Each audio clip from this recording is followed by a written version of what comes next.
안녕하세요. 가톨릭의대 성빈센트병원 안과에서 일하고 있는 지동현입니다.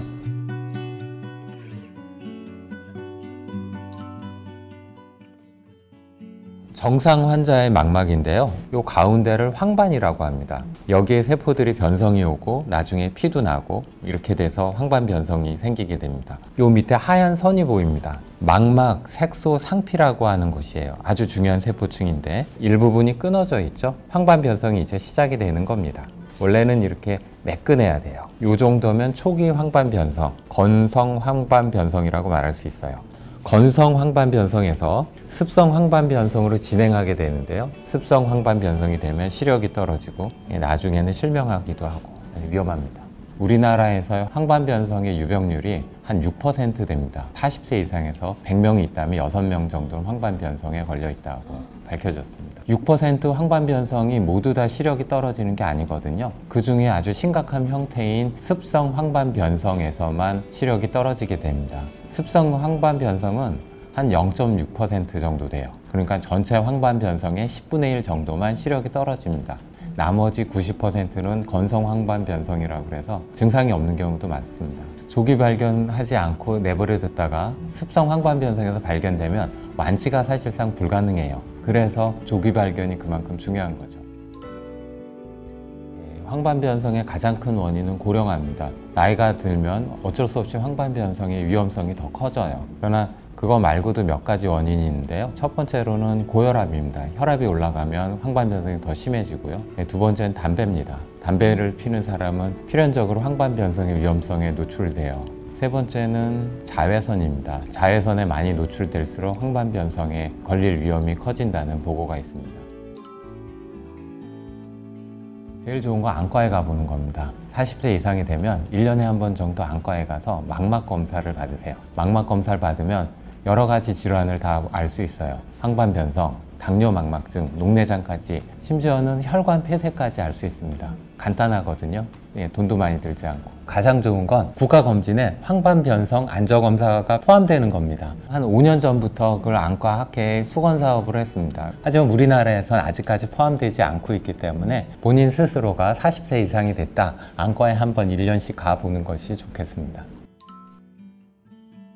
황반 변성이 초기에서 중기 정도까지 진행이 되면 사물이 흐려져 보입니다. 정확히 말하면 휘어져 보이거든요. 사물이 휘어져 보인다는 걸 변형시라고 하거든요. 그런 걸로 시작을 해서 치료하지 않고 내버려 두면 휘어짐이 점점 심해지다가 내가 무슨 사물을 볼 때마다 한가운데 검은 점이 생기는 거예요. 그게 점점 커집니다. 그러다가 나중에 깜깜해지고 실명하게 되는 것입니다. 맞습니다. 저도 환자들한테 설명할 때 황반 변성은 눈에 생기는 암이다 라고 설명하기도 합니다. 시력을 잃게 하고 치료도 어렵고 또 약제도 똑같은 경우가 많아요. 결국은 항암제를 눈에다 투여를 한다는 경우입니다. 그러면 항체 주사가 어떻게 시작이 되었느냐? 미국에 소아과 의사가 한 명이 있었습니다. 토끼의 눈에 암세포를 이식합니다. 그리고 암세포가 어떻게 자라는지를 본 거예요. 토끼의 눈에 암세포가 자랄 때 처음에 혈관이 막 자랍니다. 그 다음에 암세포가 자라요. 혈관이 다 자랄 때까지 암세포가 자라지 않는 거예요. 암세포의 증식을 막으려면 혈관을 자라지 않게 하면 되겠네 하고, 혈관은 왜 자라는 걸까 생각해 봤더니 혈관 내피세포 성장인자라는 물질이 막 분비가 되면서 혈관이 자라고 나중에 암세포가 자란다는 걸 알아냈어요. 혈관 내피세포 성장인자를 막으면 되겠구나 라고 생각하고 거기에 대한 항체를 개발했습니다. 처음에는 항암제로 개발이 되었다가 눈에 사용하게 되었고, 눈에 사용하는 항체도 여러 단계를 거쳐서 점점 좋은 약으로 개발이 된 거죠. 안저 촬영 검사 그리고 OCT 검사 두 가지만으로도 할 수 있어요. 첫 번째, 망막 촬영 검사는 산동을 하고 망막을 그냥 사진으로 찍는 겁니다. 최근에는 무산동 안저 검사라는 것도 개발됐어요. 두 번째 검사로는 OCT 검사라고 하는데요. 안저 단층 촬영이라고 할 수 있겠네요. 황반을 단층으로 촬영합니다. 이걸 통해서 신생혈관이 있는지 드루젠인지 알 수가 있어요. 두 가지 검사만으로도 황반 변성을 거의 다 진단할 수 있고요. 더 자세히 보고 싶다면 혈관 검사를 합니다. 조영제를 눈 안에다가 집어넣고 조영제가 눈까지 혈관을 타고 갔을 때 사진을 찍어서 혈관의 모양을 알 수 있습니다. 최근에는 조영제 없이 혈관을 검사할 수 있는 기술이 개발이 되었어요. 이 OCT를 이은 엔지오그램은 한 2초 정도만 검사를 하면 망막의 혈관을 다 볼 수가 있습니다.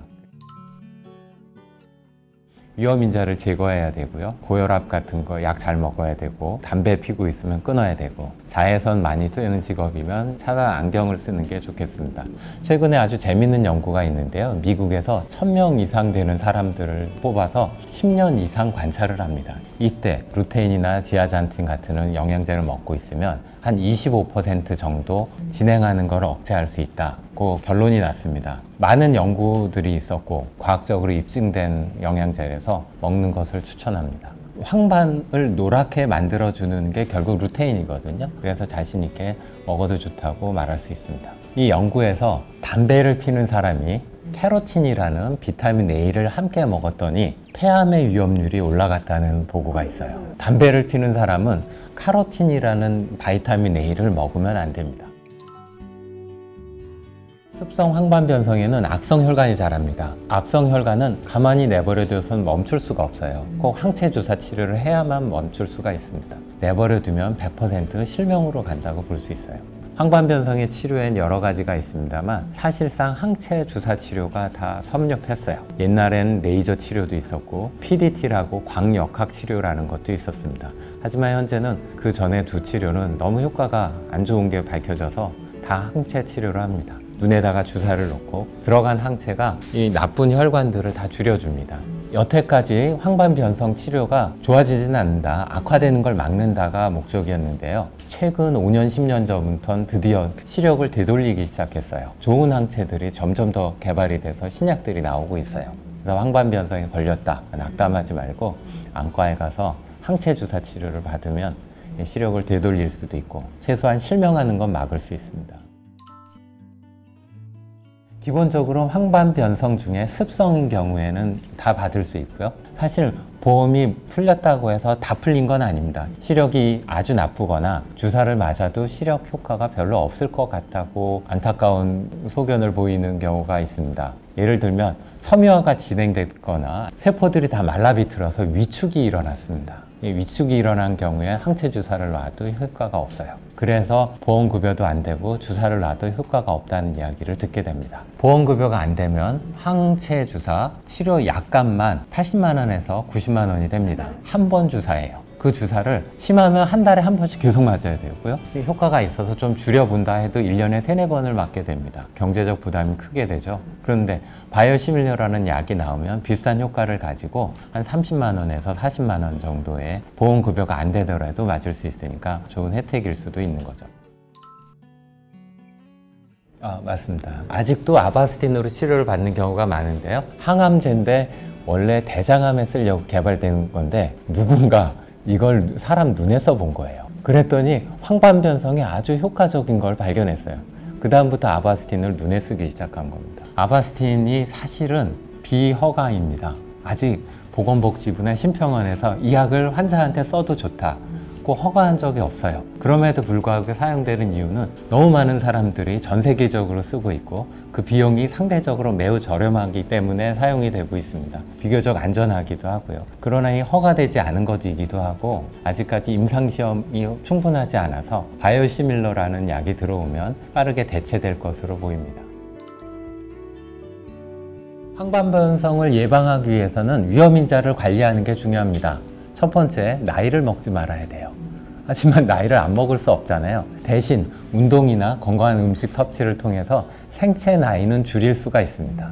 그래서 생체 나이를 줄이려고 노력을 해야 되고요. 두 번째, 고혈압이 위험인자이기 때문에 혈압을 줄여야 돼요. 싼 걸 먹지 않고 기름기 있는 거 먹지 말고 탄수화물 너무 많이 먹지 말고 운동하고 혈압을 조절하는 것이 중요합니다. 세 번째는 담배를 피고 있다면 담배를 당장 끊으셔야 돼요. 자외선도 위험인자의 하나이기 때문에 선글라스 끼는 것도 도움이 됩니다. 그런 것들이 우리가 할 수 있는 일이고요. 또 하나는 안과에 가면 황반 변성을 자가 체크해 볼 수 있는 체크무늬 모양으로 되어 있는 판을 줄 수 있는데요. 그 판을 암슬러 그리드라고 합니다. 가운데를 가만히 보고 있으면 어느 날 한가운데가 휘어져 보이는 걸 보입니다. 황반 변성이 시작이 되는구나 걱정하시면서 안과로 찾아가 보는 게 좋겠습니다. 이런 것들을 통해서 황반 변성을 예방할 수 있고 조기 발견할 수 있습니다.